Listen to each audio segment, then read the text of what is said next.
ડાકોરમાં પરણિત મહિલા સાથે દુષ્કર્મ આચરવાના મામલામાં પોલીસે આરોપીની અટકાયત કરી છે।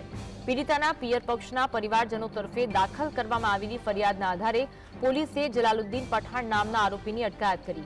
આરોપી ડાકોર બસ સ્ટેન્ડ પાસે પાર્લર ચલાવતો હતો અને ફરિયાદી મહિલા તેની દુકાને આવતી હતી। આરોપી મહિલાને બારડોલી મુકામે બોલાવી મરજી વિરુદ્ધ દુષ્કર્મ આચરતો હતો। જો કોઈને ઘટનાની જાણ કરશે તો જાનથી મારી નાખવાની આરોપીએ મહિલાને ધમકી આપી હતી।